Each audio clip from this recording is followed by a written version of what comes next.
I am stating very seriously, and this is not an overstatement, that I picked the cotton, and I carried it to market, and I built the railroads under someone else's whip for nothing. This is the Wildcard Speaks. You're much too cool for me. Blow away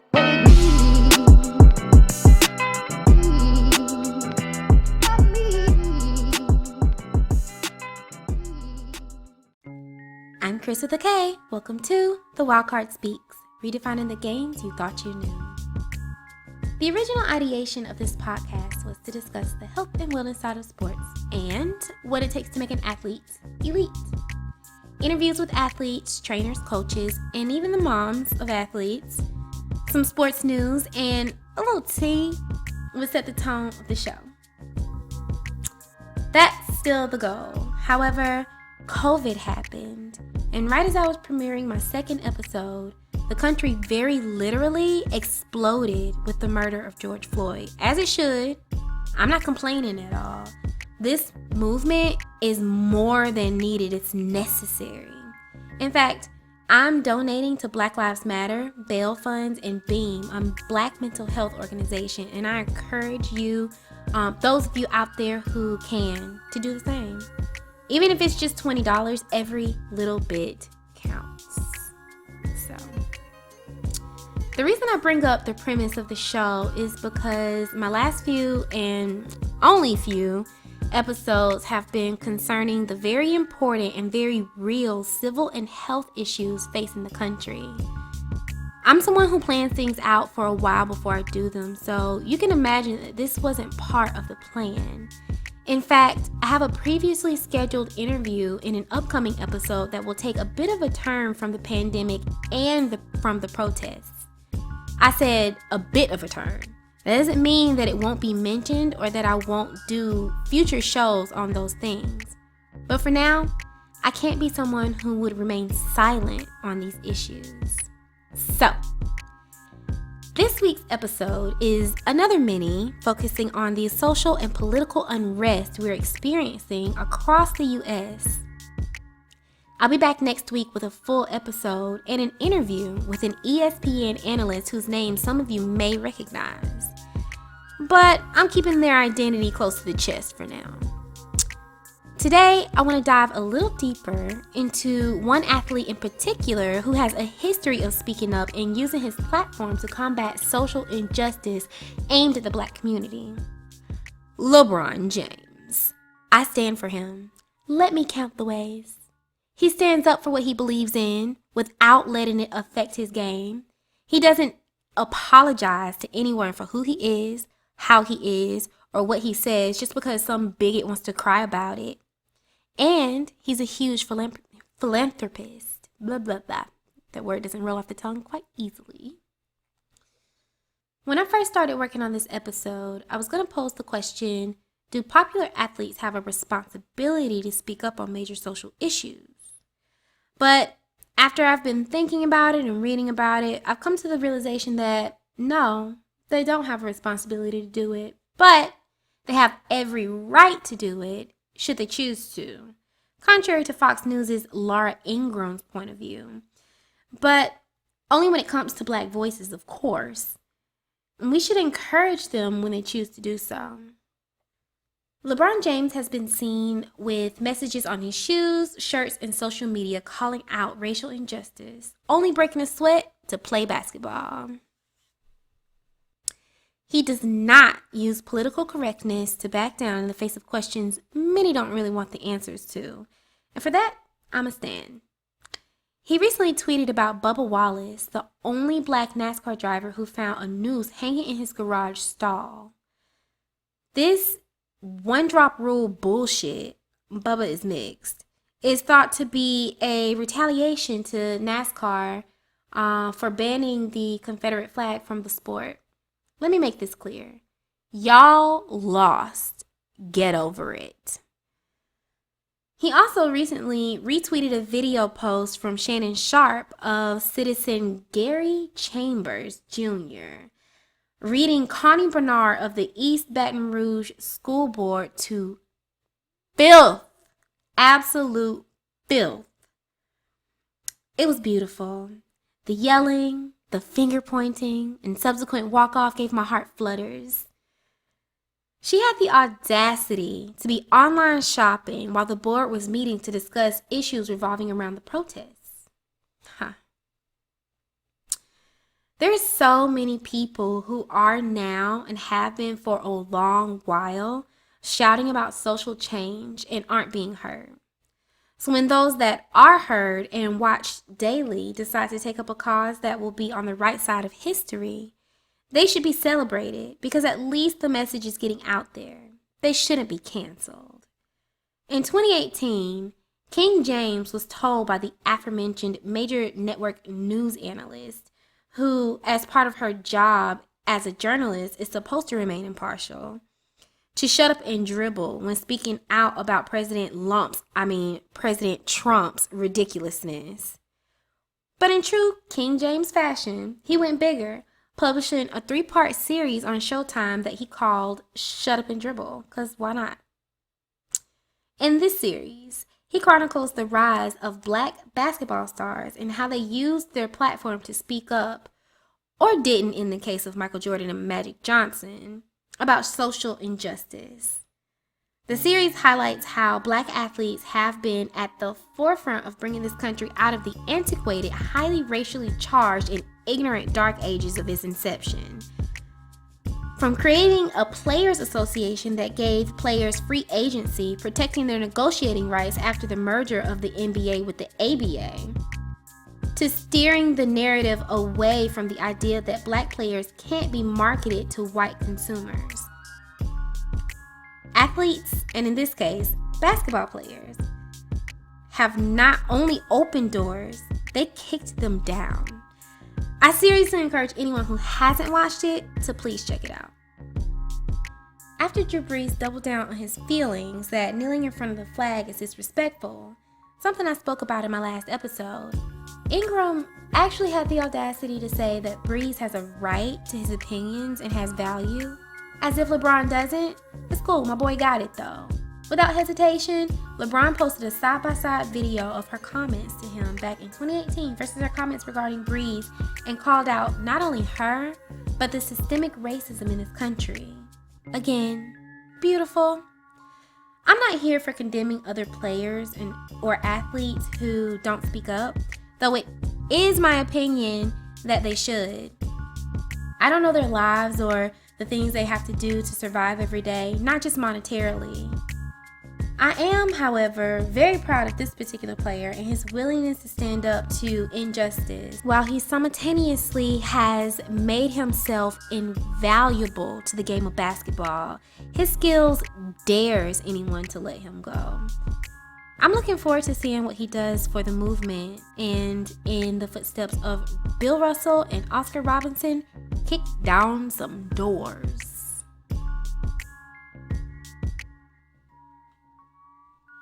Hey guys, so this is actually a quick edit that I am dropping into the podcast. Wasn't a part of the original recording, but I thought it was important to mention this regarding King James being kingly once again.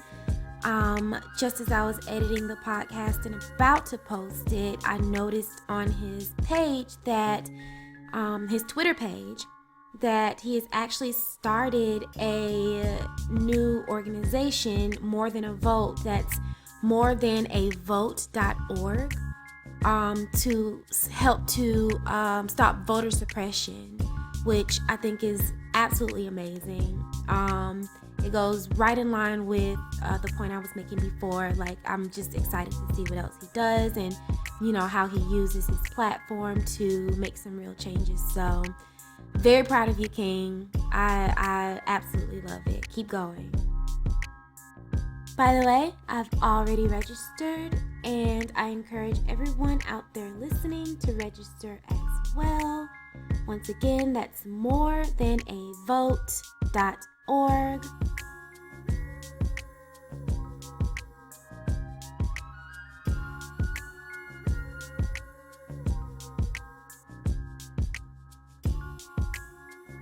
it's not just the athletes who are speaking out right now. Major organizations with close ties to Black culture have spoken out as well. But why now? So recently I've noticed a subtle but hugely significant paradigm shift with the recorded and widely broadcasted murder of George Floyd. A paradigm shift is a fundamental change in approach or underlying assumptions. The assumption I'm alluding to would be that many, if not most, in white America either assumed that things weren't that bad for Black Americans, that we needed to bootstrap instead of pulling the quote-unquote race card, or they saw the injustice and just assumed that someone else would take care of it. It doesn't affect their lives. They have no skin in the game, so what can they do? And they just let it go. I'm well aware that there are also those who saw it and didn't care, and in fact encouraged unfair treatment alongside the perpetrators that are members of the institution, like cops and bank owners. But I'm not talking about them right now. Earlier this week, during a discussion about this paradigm shift, a friend sent me a video from decades ago that still resonates. I listened to the 1965 debate between the legendary speaker and essayist James Baldwin and William Buckley at the University of Cambridge, where the motion was, "Is the American dream at the expense of Black Americans?" with Baldwin for and Buckley against. You actually heard a very powerful segment of that very same speech at the beginning of this episode. In that debate, Baldwin starts from a point that I feel is the most beginning of making his argument, that your conclusion to that question would depend on the reality you serve. Take a quick listen.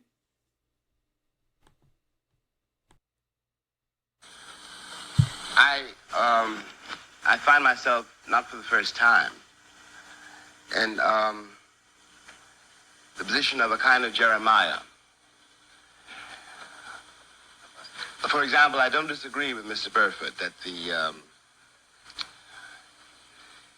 inequality suffered by the American Negro population of the United States has hindered the American dream. Indeed, it has. I quarrel with some other things he has to say.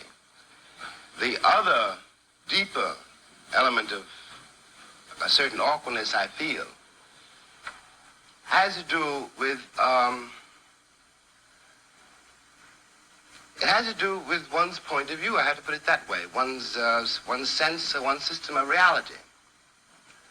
It would seem to me that the proposition before the House, if I put it that way, is the American dream at the expense of the American Negro, or the American dream is at the expense of the American Negro, is a question hideously loaded, and that one's response to that question, or one's reaction to that question, has to depend on the effect on where you find yourself in the world, what your sense of reality is, what your system of reality is. That is, it depends on assumptions which we hold so deeply as to be scarcely aware of them. A white South African, or a Mississippi sharecropper, or a Mississippi sheriff, or a Frenchman driven out of Algeria, all have, at bottom, a system of reality which compels them to, for example, in the case of the French exile from Algeria, to defend French reasons for having ruled Algeria. The Mississippi or the Alabama sheriff, who really does believe when he's facing a Negro boy or girl, that this woman, this man, this child, must be insane to attack the system to which he owes his entire identity. Of course, for such a person, the proposition of which we're trying to discuss here tonight does not exist. And on the other hand, I have to speak as one of the people who've been most attacked by what we must now here call the Western or the European system of reality. What white people in the world, the doctrine of white supremacy, I hate to say it here, comes from Europe. That's how it got to America. Beneath then, whatever one's reaction to this proposition is, has to be the question of whether or not civilizations can be considered as such equal, or whether one civilization has the right to overtake and subjugate and in fact to destroy another. Now what happens when that happens? Leaving aside all the physical facts which one can quote, leaving aside rape or murder, leaving aside the bloody catalog of oppression, which we are in one way too familiar with already, what this does to the subjugated, the most private, the most serious thing this does to the subjugated, is to destroy his sense of reality. It destroys, for example, his father's authority over him.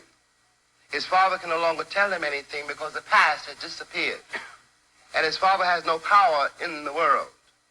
This means, in the case of an American Negro, born in that glittering republic, and in the moment you are born, since you don't know any better, every stick and stone and every face is white, and since you have not yet seen a mirror, you suppose that you are too.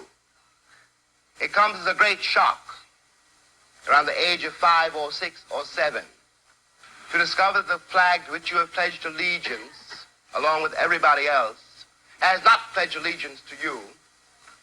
It comes as a great shock to discover that Gary Cooper killing off the Indians, when you were rooting for Gary Cooper, that the Indians were you. It comes as a great shock to discover that the country, which is your birthplace, and to which you owe your life and your identity, has not in its whole system of reality evolved any place for you. The disaffection, the demoralization, and the gap between one person and another, only on the basis of the color of their skins, begins there.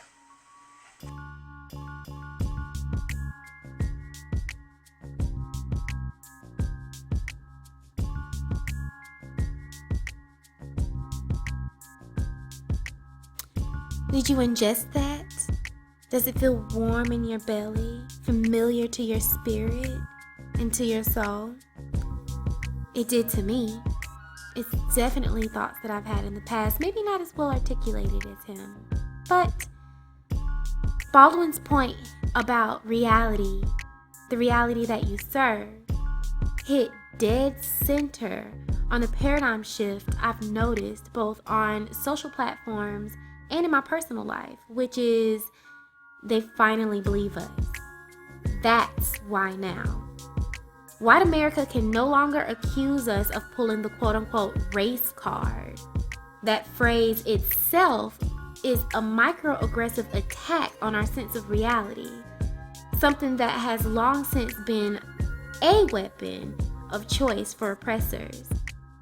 From weaponizing the school system to send our children to jail after graduation, to deeming obvious murderers innocent as long as the body in the bag was black and the shirt on the man was blue. The realities of black life in America since the painful end of the civil rights movement has been cast as a wolf cry. White America can no longer believe in a post-racial America and point to my forever president Obama as proof. Of course, there's another reason that major companies would donate money for justice right now. Because, well, money. Companies don't want to face backlash and lose money over what their white consumers finally feel is important. EA Games announced a $1 million donation to the Equal Justice Initiative and the NAACP Legal Defense and Education Fund. Nike promises to donate $40 million over the course of 4 years to social justice organizations that support the Black Lives Matter movement. Even McDonald's is committing $1 million to the NAACP and the National Urban League. According to CNET.com, there are many other companies that are donating to social justice movements, but I wanted to mention a few that aren't problematic. I'll provide the link in the show notes along with links to the organizations they're donating to.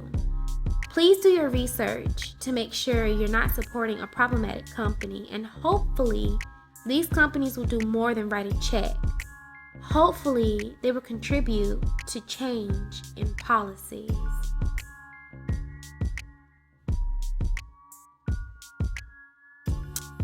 The current trajectory of the Black Lives Matter movement will change history. And though it's very unfortunate the way this had to come about, to be honest, I'm glad I'm here to see and be a willing participant in it, since it had to happen. Maybe I'm a little naive, but I'm optimistic about this movement, this moment of social change we're having. It feels different from marches and protests in the previous decade. If history repeats itself, then this movement will die off with shadows of regret as people return to their lives to pay the bills, and the brutality will continue. But if not, if we don't allow history to repeat itself as it has many times before, if we band together and we keep pushing and striving to be better and to do better and achieve that goal of the American dream, finally, one and all, well, this will be the greatest moment in history ever. Thank you guys so much for listening.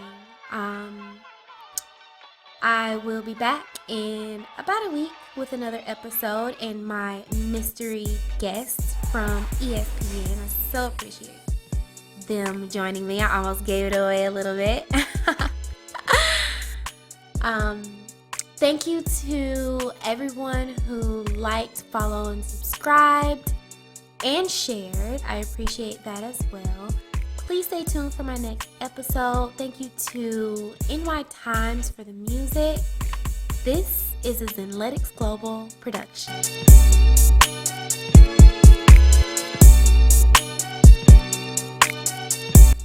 Hey guys, so one last thing that I forgot to mention, which would probably be one of the most important things I can mention about the Wildcard Speaks, is where you can find me. So the Wildcard Speaks is available on Spotify, iTunes, Anchor, Breaker, Google Podcasts, Overcast, Pocket Cast, Radio Public, and Castbox. I will put all those links in the show notes. Please use whatever device you have to find me, and find me. Like, follow, share, and tune in. Thank you so much, guys. Talk to you soon.